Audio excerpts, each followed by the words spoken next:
so I've got my cooked Brussels sprouts. I've got my cleaned out set so I can get rid of this stuff.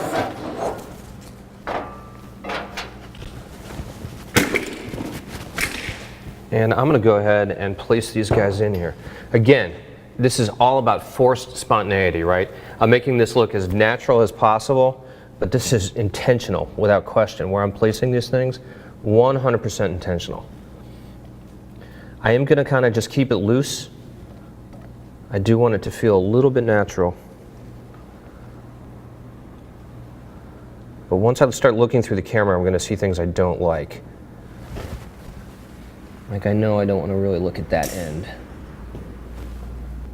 So again, I'm getting my head down nice and low from the camera perspective, and I'm just starting to place these guys in position. So I'm looking for things that are kind of heroic and really kind of interesting. I like some of the caramelization. I want to get that in the right spots. So I'm just kind of playing with that. So the other thing that I like to do is I like to take a look at my stand-in. It's like, okay, I know that I need to fill all the way into this area. I need to go here, this far over on the right. It's kind of getting cut off down in here. I'm not going to see a lot in there, but I want to have it built so it kind of properly comes into that area. So these are things that I keep in mind. The other thing, it's just a building process. It's a matter of kind of layering one thing over the next, taking your time, but kind of stepping it up as you go. Ooh, that one is really nice.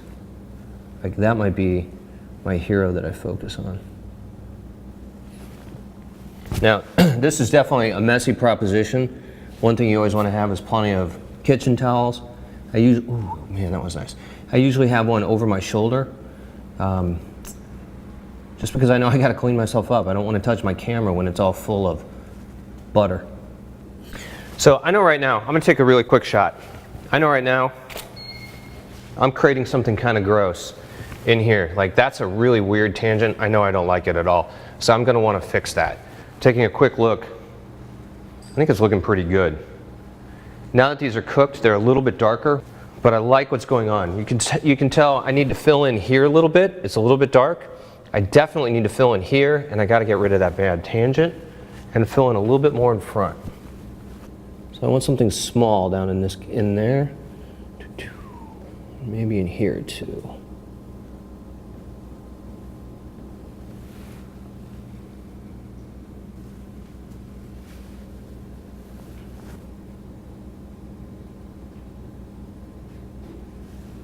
Okay, so again, I'm being very methodical, intentional, purposeful, but still somehow a little bit relaxed in the way I'm putting this together, because I want it to feel just natural and spontaneous. The great thing about a nice food image, it just feels like it happened. It wasn't forced, it just kind of happened. If you look at a lot of good food photography, you're going to see that that is really and truly the key to success. So one of the things I'm also going to do, I like these little extra bits of leaf that have come off of the Brussels sprouts, and I'm going to pick a few of them. Ooh, like that one's really nice. It's sliced. It's really kind of cool. So is that. That's pretty. Let me pop another quick one.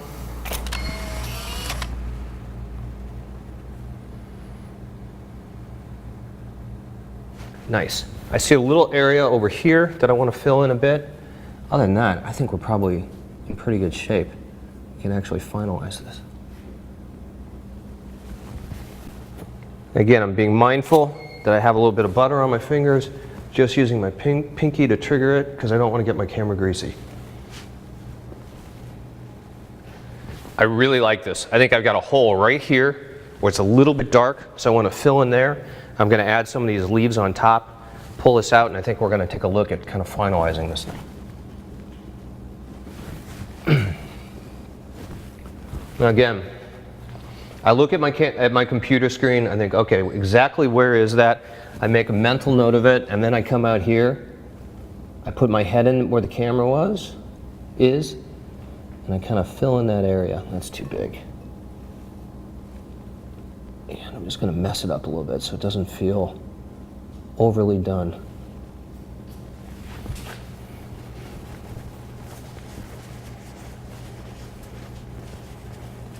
All right, so there are a couple of things I'm going to add as I go through. I've got a little bit of cheese that I'm going to kind of crumble on the top, First, I'm going to put a little bit of sea salt on there, just some coarse kosher salt. But I'm not going to do that until I've got everything set the way I want. So let's first kind of get that finalized.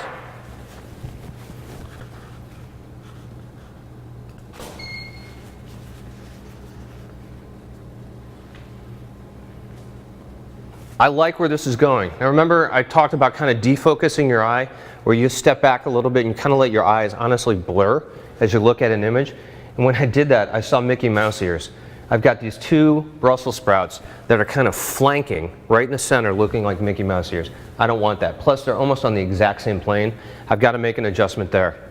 So I'm going to come down, I'm going to find where they are, and I'm going to change that up a little bit. And now I want to start adding these little bits of leaf, which I think are really kind of cool. So again, I'm very purposeful in where I place things. And my purpose is to make it spontaneous and feel relaxed.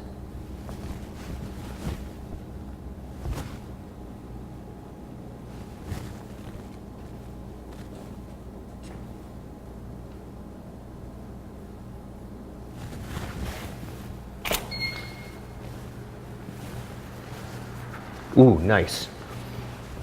Let's take a look at this. This is something that is so simple and is really helping to make this. So if I step back one image where I had the Mickey Mouse ears, totally did not like those. And I had a little bit of kind of death in the light where it just wasn't filled in enough. So I brought in a couple of things. One, I changed the shape of this. That still isn't exactly where I want, but I put a couple of those loose leaves in there by themselves, and you can see how they're catching the light and they're kind of glowing. So it's giving us a nice focal point to kind of come in and go, ooh, just really kind of highlight what's going on with the light. Again, it gives us that sense of source. We've got, you know, this mimicking of daylight as it's just kind of coming in and washing through our kitchen. I really like that. I like that it's happening in a couple of places. In fact, I may add a little bit here to see if I can get some of that. I still have to fine tune this. This is just kind of a weird mimic, and that's kind of dying right there. So I'm going to fine tune those areas, and I think we're really, really close to having a hero image. Now, very often I use tweezers. In fact, you guys will see me do that a lot. I'm going to pull out tweezers and forceps in order to get stuff and kind of move it around. These are actually large enough where I can kind of get them on their own with my fingers, but I'm being as delicate as I possibly can. And this is really nice. Like, look at the light just hitting that. That's a nice little feature, and I want to actually mimic a little bit more of that over in here. So I'm going to pick a nice light one. And I'm going to get that to highlight. All right, let's take a look at where we are.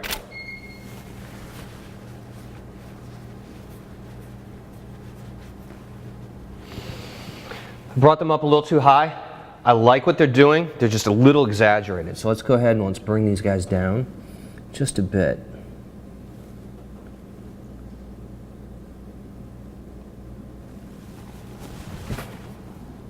Yeah, we're really close. See, now if you look at this one, I put that leaf in there. It just feels too intentional. It feels really placed. It just shouldn't be so dead on to the camera and that kind of forced. So I just want to loosen it up a little bit. A simple move can make a huge difference in a food image. That's definitely better over there. Now I've got this little weird tangent. I'm going to want to close that up. And this guy's still too big. In fact, I'm just going to replace it. This is gigantic. So one thing I might do is go into my heroes and start to pull them apart. I'll say it again, the devil is in the details, but at the same time, you don't want to overdo it. You don't want to mess with this so much that you actually lose sight of it and lose the food. You don't want it to go bad.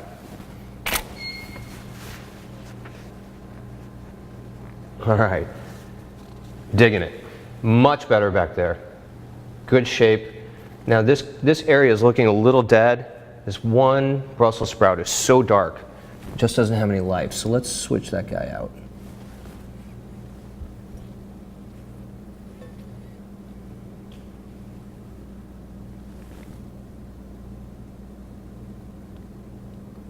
So again, I'm thinking of the shape of the food. I'm thinking of the way these Brussels sprouts are cut. I'm trying not to create Mickey Mouse ears. I'm trying not to create something where it's coming onto the camera too much, making it feel as spontaneous as possible. I think I'm pretty happy with that. Now, the other thing I want to do, is get that out of my way. These Brussels sprouts in the background, while I like them, they're absolutely too bright and they're not quite working. So I'm gonna just futz with them a little bit, change their position. They're not the most critical thing in the world, but they're there, they're pulling the eye, and I want to change it up better. But now I've got two. I never like twos. Things seem to always be better in odd numbers than even. There's something about it. All right, let's just check focus. Make sure we're where we want to be on focus, which we are. We're coming in right here.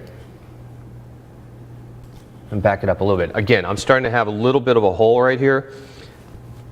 I think I want to fill that in ever so slightly. Now I'm going to use my tweezers.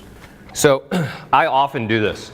I'm like, I see a hole right here. I'll point to it because it helps me remember where I got to go. Because there is a bit of a translation that happens when you're looking on screen to going out and seeing where it is actually on the set. So I want to fill in that area right here with a little bit of a leaf. Hopefully we're going to get a nice catch of light here as well.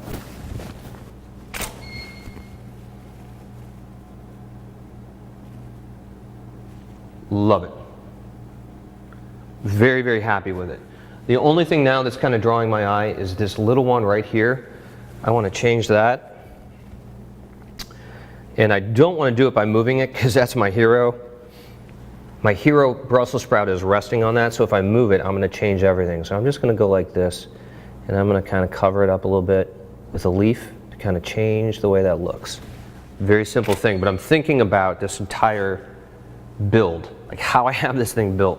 If I pull that out, I've just changed everything and kind of messed it up, so that's better.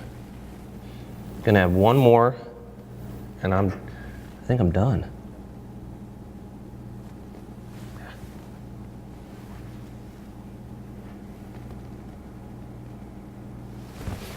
Let's see what that looks like.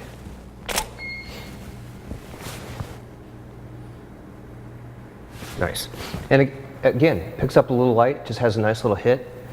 I really like this. I think this is a nice shot. This is without question a book piece. Okay. These guys are coming out.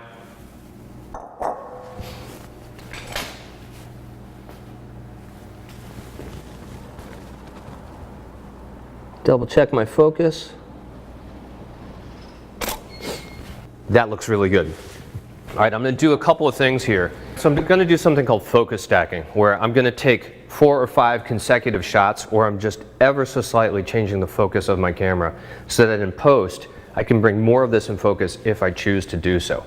This is an option that I like to have. And I'm going to do this in several stages. I'm going to first do it here without the Brussels sprouts having anything. No salt, none of the cheese, nothing on top of it. I want this base. Because as I build this stuff up, if I build it up too much, in post I can take some of that stuff that I built on top of it and I can add it to the base files, and I can kind of have the ability to mix and match. So this is a really simple trick that I'm doing with my lens barrel. I took a piece of tape and I tore it into a couple pieces.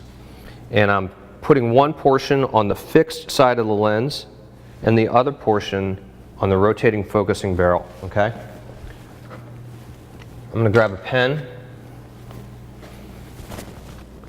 I'm going to double check that I'm in focus, and I am. I take my phone because it's nice and tiny, and I'm going to draw a line across. That is my dead center focus in terms of that's my most forward focusing point. That's right on the money. If I bring that to that line every time, like now, I'm going to be way out of focus. If I come back to that, I line that up, so you can see that's a little out. Boom. Right back on track. Now what's nice about this is I can then find my back focus, which is going to be right here. Ooh, wow. That is nice and tight. Very little distance to go. And I'm going to draw another line.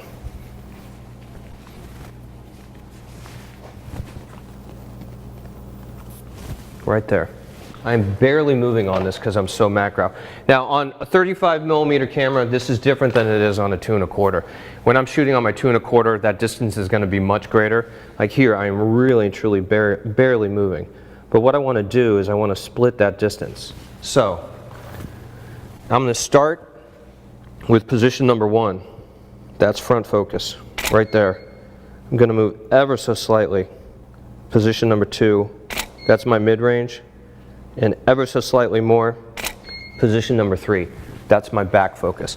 So now I've got all 3 that I can stack, and I can bring, instead of it just being in focus here, I've extended my focal plane to there by stacking those 3 images. Maybe I should back up and explain why I'm doing it this way. Again, we've talked about composition and having things being in shallow depth of field. There's something really nice when you let the background be kind of mysterious. If I just turn up the power on my power pack and shoot at f/22, I've brought the entirety of the scene in focus, and that's really not what I want to do. I don't want it to be that far in focus. I want to create a little bit of mystery. So by doing a little focus stacking, I can actually cheat it, where I'm going to keep my background soft here. I might extend what's going on in the pan with focus, but let the background stay soft. That way I kind of have the best of both worlds, but it is a little bit of a trick, and it's a little bit of cheating when you think about it, in that I'm keeping the background as soft as possible, but I'm bringing a little bit more of the food in focus. The eye is not going to catch it. If you do it right, the eye is definitely not going to catch it. The viewer is going to think it's just this really beautiful shot. They're not going to see the little trick that we did. So another thing you want to think about, lenses without question have their sharpest point, and it's usually in the mid-range. When you test out any lens, if you put a lens on a testing board and you actually look at where the lens is in focus, the more you stop down, once you cross a threshold, the image actually begins to get soft again. And that happens because as the light is coming through the blades, they tend to wrap around a little bit, and the light starts to actually cause a little bit of defocusing. So sometimes down at 32, 22, a lens actually gets softer. I love to be in the mid-range. That, 7.1, 8.0, that kind of area is perfect for me. And I would rather do a little bit of focus stacking than actually increase my f-stop and get to that point where the lens actually becomes less efficient and starts to break down in terms of softness. So that's something that you can keep in mind. There are kits that you can get if you want to test out all of your lenses. There's a kit that you can get which is basically a pattern board, and you can really test out your lens to see where it is sharpest and where it starts to fall off. So I'm going to toss this with a little bit of salt. In fact, I'm a little curious. Let's see what that looks like with just a hair of salt on it. You can see it just a little bit, and why not? I'm going to actually try to do it while it's happening. Yeah, you can barely see it. You can actually see it's just kind of falling, and it looks like it's messing up the sensor. So we're definitely not going down that road, but kind of fun to try. So I know I need a little bit over here. Let's just be delicate with this.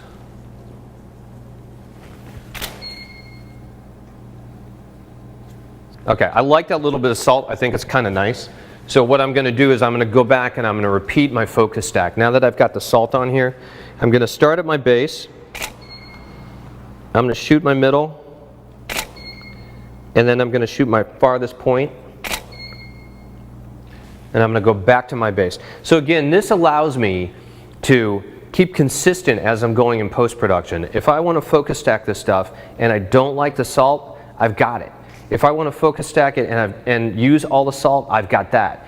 If I want to focus stack this and only use a part of the salt, I could do that too, because I could put the two images together as separate files, then bring them in post, merge them, and just kind of paint some of that salt in. So what I'm doing is I'm giving myself options to do additional food styling and additional fine-tuning in the computer. It's just about option. I don't have to do this, but it's something that I like to do for safety, and quite honestly, clients love it. When they see you do this kind of stuff, they're like, "God, this guy is thinking about all the stuff that we may need down the road." Because quite honestly, a client can change their mind. It happens all the time. So a little bit of shoot insurance by shooting a couple of extra frames in a couple of variations is a really smart thing for you to do. So I'm just going to add just a couple tiny little bits of this Manchego, just to, again, give it a little hit of something. A little bit larger than the salt. I'm going to kind of be gentle with it. I don't want to go overboard. And hopefully we're going to love this too. and mix the two. Let's see what that looks like. Yeah, I like it. It's a little bit of something, so I'm going to add a little bit more, not that much.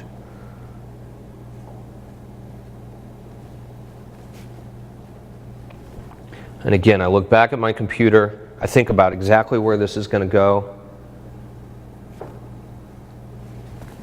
and I add it back in.